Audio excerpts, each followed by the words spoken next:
حضرت ابو ہریرہ رضی اللہ عنہ سے مروی ہے کہ رسول اللہ صلی اللہ علیہ وسلم نے فرمایا، جانتے ہو مفلس کون ہے؟ صحابہ نے کہا، ہم میں مفلس وہ ہے جس کے پاس نہ دھرم ہے، نہ دینار، نہ کوئی ساز و سامان۔ آپ نے فرمایا، میری امت کا مفلس شخص وہ ہے جو قیامت کے دن نماز، روزہ اور زکوٰۃ لے کر آئے گا، اور ایک شخص آئے گا جسے اس نے گالی دی ہوگی، کسی پر تہمت لگائی ہوگی، کسی کا مال کھایا ہوگا، کسی کا خون بہایا ہوگا، کسی کو مارا ہوگا۔ اس شخص کی نیکیوں میں سے اسے بھی دے دیا جائے گا اور اسے بھی دے دیا جائے گا۔ اگر اس کے ذمے لوگوں کے حقوق پورے ہونے سے پہلے اس کی نیکیاں ختم ہو گئیں تو ان کے گناہ اٹھا کر اس شخص پر لا دیے جائیں گے، پھر اسے آگ میں پھینک دیا جائے گا۔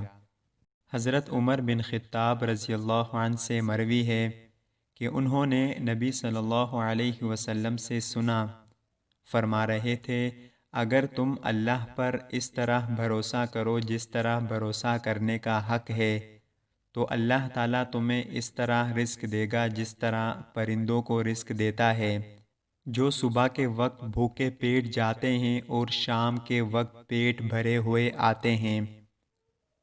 رسول اللہ صلی اللہ علیہ وسلم نے فرمایا، قیامت کے دن جہنم سے ایک گردن نکلے گی، اس کی 2 آنکھیں ہوں گی جو دیکھیں گی، 2 کان ہوں گے جو سنیں گے، اور ایک زبان ہوگی جو بولے گی۔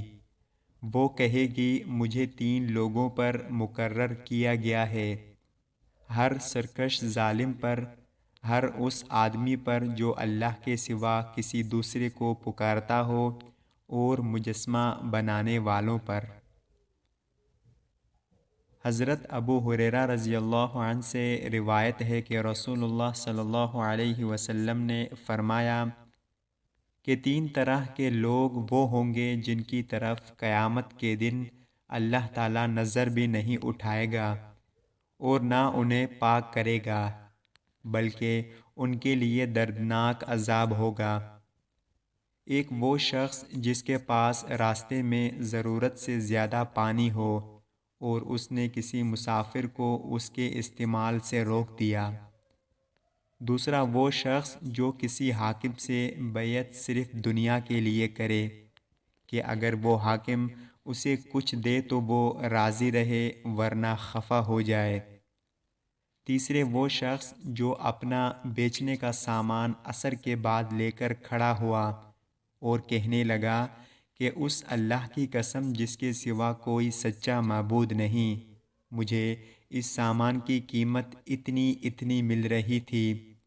اس پر ایک شخص نے اسے سچ سمجھا اور اس کی بتائی ہوئی قیمت پر اس سامان کو خرید لیا۔ پھر آپ نے اس آیت کی تلاوت کی۔ ترجمہ: جو لوگ اللہ کو درمیان میں دے کر اور جھوٹی قسمیں کھا کر دنیا کا تھوڑا سا مال مول لیتے ہیں، آخر تک۔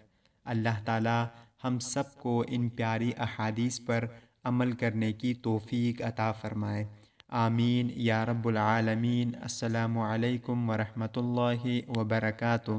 آپ سب دیکھنے والوں کا شکریہ۔